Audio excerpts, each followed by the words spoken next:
Hello dear pupils, my name is Sausan. In this video, I will show you how you can manage to deal with the language rubric for the purpose of getting full marks and excelling in your English test as a whole.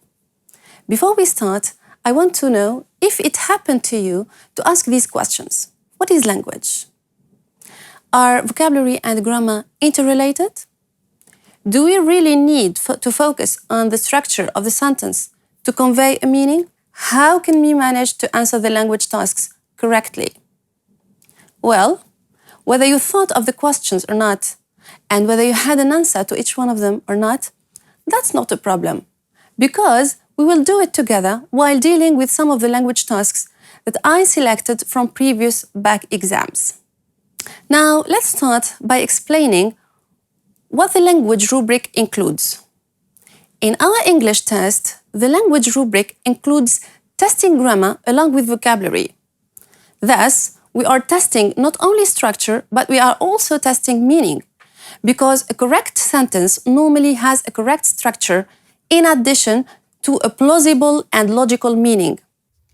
For example, in the following sentence, a boy eats a ball, the structure is correct. We have a subject,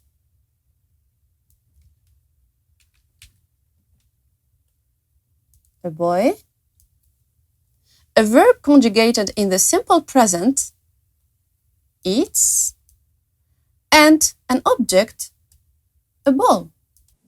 However, as you can see here, the meaning is faulty and not acceptable, since a ball cannot be eaten. So this sentence is meaningless and inaccurate. We can conclude, therefore, that we can never separate meaning from structure. They are interrelated and they are complementary.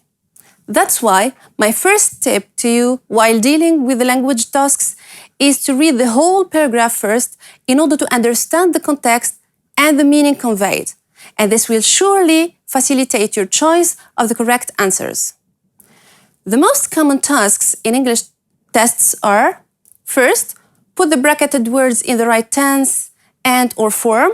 Second, fill in the blanks with a number of words from the box. And the last one is circle the right option or alternative. For this presentation, I selected a couple of sample tasks to explain how we can deal successfully with language in your exam. Now, before I tackle the first sample task, I'd like to decipher or explain the instruction. In this first question, you are asked to provide the right tense and or form of the words between parentheses. But do you have any idea about what tense and form mean? First, you all know that when we speak about tenses, we mean the past, the present, which include the simple, the progressive, and the perfect aspects, and the future. Do you want to know more about them?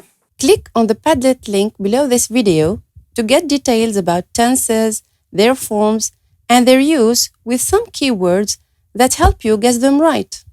Now, let's continue with the second part of the instruction, which is the form. When we speak about the form, we mean adjective, which may be in the simple form, like for instance, cheap or interesting. Adjectives may also be in the comparative or the superlative forms. Another form that is important to mention is the adverb. For example, the adjective is quick, the adverb is quickly. In addition to adjectives and adverbs, we should consider nouns, which can be either in the singular or in the plural form. Here, you may wonder, how do we know what to choose? This means the singular or the plural? Well, the answer lies within the sentence you are dealing with. In fact, there are some clues that guide you. The first one is the verb. If it is in the plural form, like for example, are, were, go, play, have been, then your noun has to be in the plural form.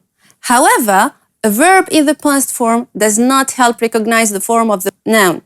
That's why you have to find some other indications in the sentence, like the following determiners: some, several, few, a few, a lot of, none of, many, all, a number of, etc., etc.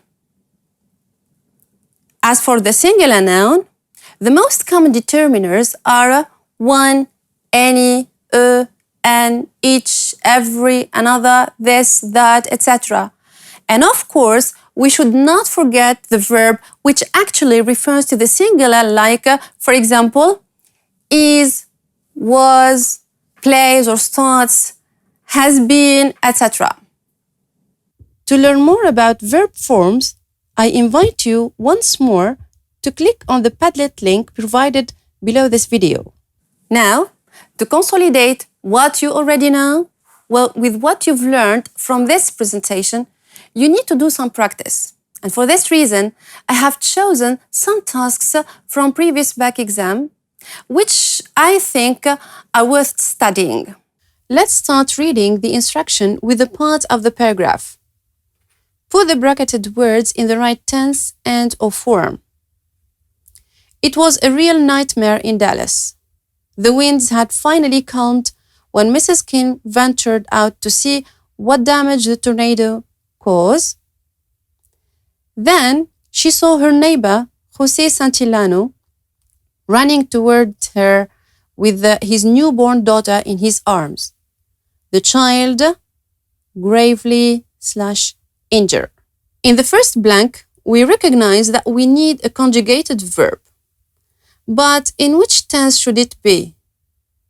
To be able to decide, we should connect this part of the sentence with what came before.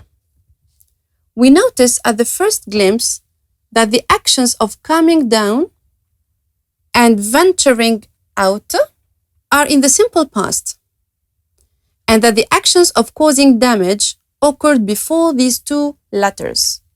To make things clearer and more fathomable to you, I will rely on this timeline. So here we have three actions. The first action occurred before the two following ones. So this is the first action, and here are the second ones. Remember that we said when two actions took place in the past, the previous or the first should be in the past perfect, which is the case for cause, whereas the second should be in the simple past, and this is the case for calmed and ventured. So the verb becomes had caused, which is had plus past participle. Note that in this sentence, we relied mainly on meaning to be able to guess the correct answer. So we write here, as we said, had caused. In the following sentence, we will follow the same logical reasoning, because according to the meaning conveyed by the sentence, we recognize that here again you are provided with two actions, one happening before the other. So, saw her neighbor, which is here, is action number one. So this is action one. And we clearly see that the verb is conjugated in the simple past. As a matter of fact, the second verb, injure, should be in the past perfect tense. But is this analysis enough to come out with the appropriate answer? Is it plausible to write had gravely injured? Of course not, because if we dig again into the meaning, we will see that the child is not the doer of the action. She rather received it. So our subject is passive, and therefore we will have to conjugate the following verb in the past perfect tense and put it in the passive form as well. Don't forget that you are asked to provide not only the tense, but also the form. So our verb here is had been gravely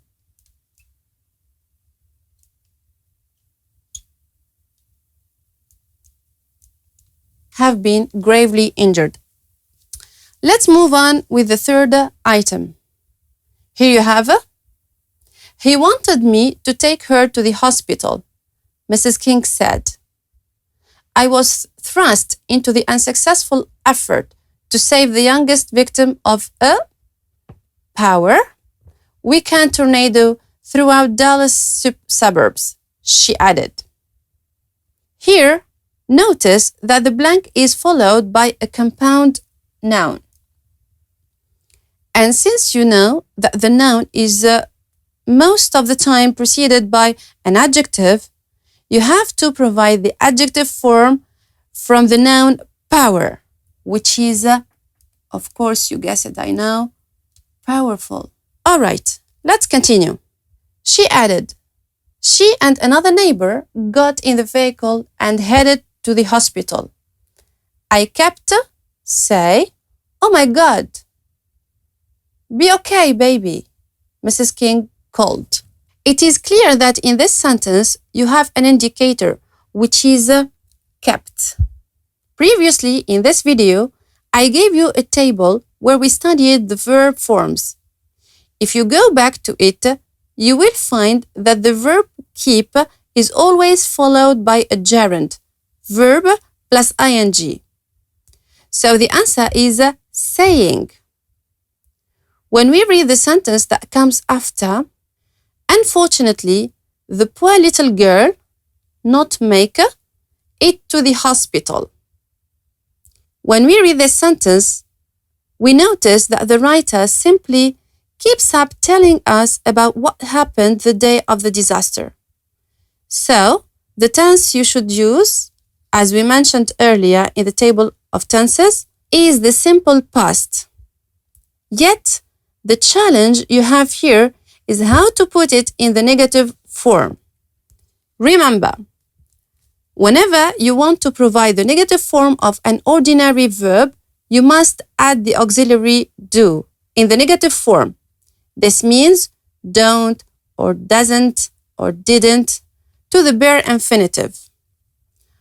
Thus, you have to write didn't make. We continue.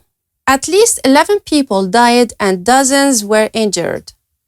More than 2,800 flights were cancelled on Monday nationwide. It is clear that in this sentence, you have an indicator that will guide you to find the appropriate answer. I think you guessed it right. It is the number. Again, whenever we have a number that is superior to 1, you have to put a plural noun. And the plural noun from fly is flights. We continue. Never I see anything like this. With this scale of destroy, Police Chief Mitch Bates said. The difficulty that comes after is a bit challenging because you're not very much used to dealing with such a structure. In fact, at a first glimpse, it seems easy to answer because you already know that generally when we have the indicator never, in a direct speech, the tense should be in the present perfect. However, the challenge lies in the fact that never is placed at the very beginning of the sentence. And this makes its structure different from that when never is situated after the subject. In this sentence, I have never been to America before. Never is placed between the two parts of the verb, have and been. And this is the normal and frequent use of the adverb. But when we write it at the beginning of the sentence, the inversion must be used. In fact, when a sentence starts with one of the following negative adverbs or negative phrases, the inversion must be used. These negative adverbs or negative phrases are never, rarely, scarcely, hardly, seldom, by no means, not only, no sooner, on no occasion, in no case, only occasionally, etc. So if we start our example with never, we will have never have I been to America before. Notice that the sentence looks like a question, but actually it should never take a question mark. For more examples or details, you can go back to your textbook, Skills for Life, page 266. So the answer here is never have I seen anything like this. Now let's move on to the last item. Here we have to understand the word scale. First, to find, of course, it's easy to guess the answer. When we reread the sentence, we understand that scale of means amount of. So scale of is the same as, for example, as we said, amount of, or also degree of. We are familiar with these phrases. For example, we use them in, for example, amount of money, amount of sugar, degree of intelligence. So we notice that after these expressions, we use a noun, okay? So after them, we always use a noun, which is the same for scale of. So here, we should provide the noun from the verb destroy. So here we have to provide the noun, which is, of course, destruction. The second task I suggest is a gap-filling one. As I said earlier, you have to read the instruction and the paragraph before you start the answer. So fill in the blanks with 6 words from the box. Of course, in this task, you are provided with 2 extra words, so try not to get confused, please. So you only have to provide 6 words in this paragraph. Now the words are whose, which is a possessive relative pronoun, sight, which is the noun from the verb see. Then you have schooling, which is a gerund. So here we have a gerund or an ing word, which can be also used as a noun. And schooling means the education one receives at school. Site is a noun, which means a place. Especially is an adverb, which means particularly. Dwellers is a plural noun, in fact, which means people living in a place. Long can be considered as either an adjective, which is opposite to short, or as a verb. And finally, the relative pronoun which. In the first blank, it is obvious that you need a plural noun because it matches with the auxiliary are. So when we have are, we need a plural noun. And the only plural noun you have in here is dwellers. So we write down here, dwellers. Also, when you reread your sentence, you will find that it is plausible. That is to say, your sentence is meaningful. In the following sentence, you have more clues that will guide you find the appropriate words. After reading the sentence again, you will notice that you are asked to find a word that is preceded by the adjective poor. So here you have got poor, and we should write a word after it. This word must be a noun, and that noun must be, of course, schooling. So schooling is poor.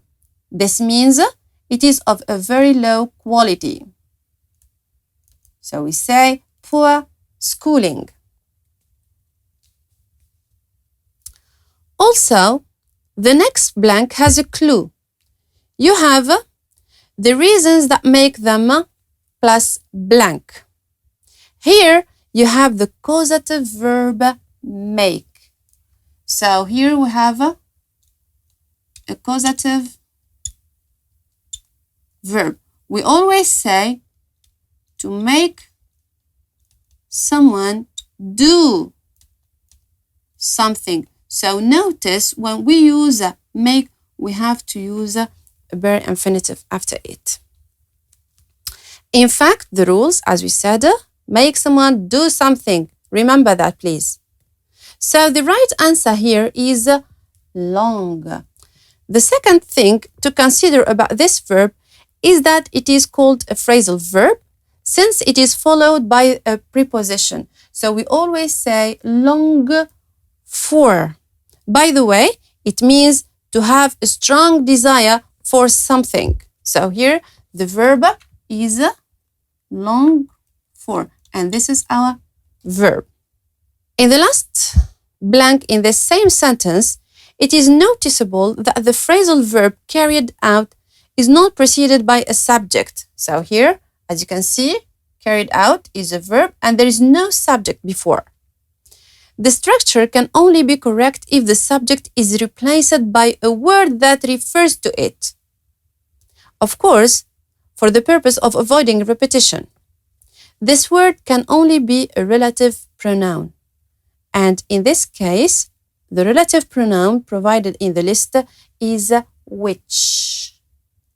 Please make sure you spell it or you write it correctly, otherwise you will be penalized. Many people spell it like this. So a lot of people write it this way, which is not correct because a letter H here is missing. So if you write it this way, you'll be allotted a 0. It goes without saying that you have to watch out your spelling and your handwriting when dealing with Language Rubric, because the smallest mistakes you commit will cost you precious marks. Even capitalization must be considered. This means if the word you will write, for example, is at the beginning of a sentence, you must capitalize it. But if you don't, you will be penalized. Also, if the word is in the middle of the sentence and you capitalize it, you will be penalized too. So please make sure you take this advice into consideration. To make things clearer, if you write which without H, it's not correct. And in this case, in this sentence, if you write which capitalized, here again, it is not correct because you don't need a capital letter here. Okay, let's continue. It adds that this could generate a massive exodus from the top 10 cities in the United Kingdom, blank London. According to the meaning, the massive exodus is a particular movement in London, more than in any other city.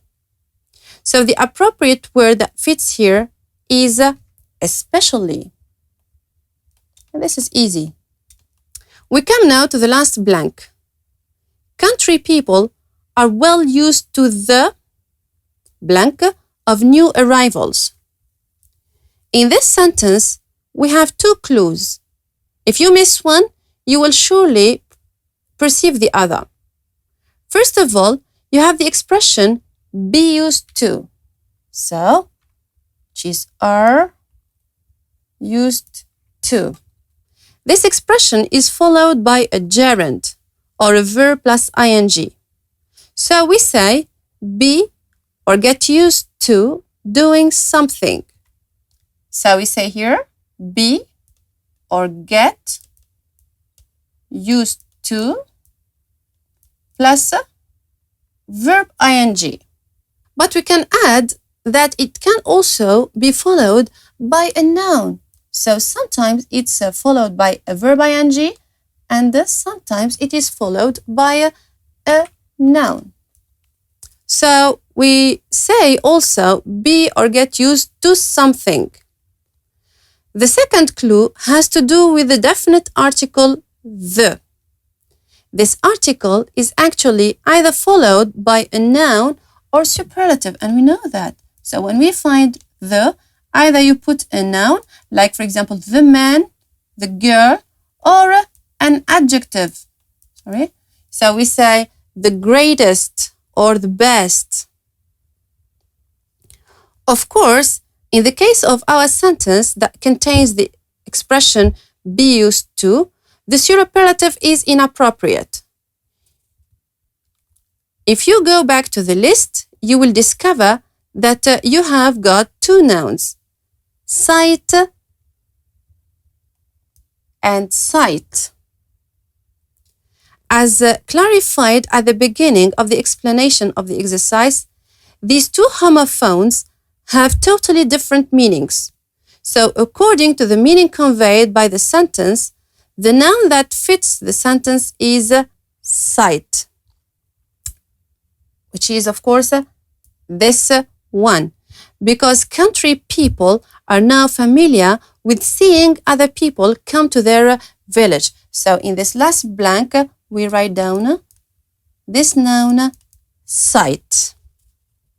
Now that we come to the end of this presentation, I would like to express my great pleasure to accompany you with this revision series of videos. And I would like also to thank you for the attention you paid and the interest you showed. I hope what we dealt with is clear and fathomable. Thanks again and good luck.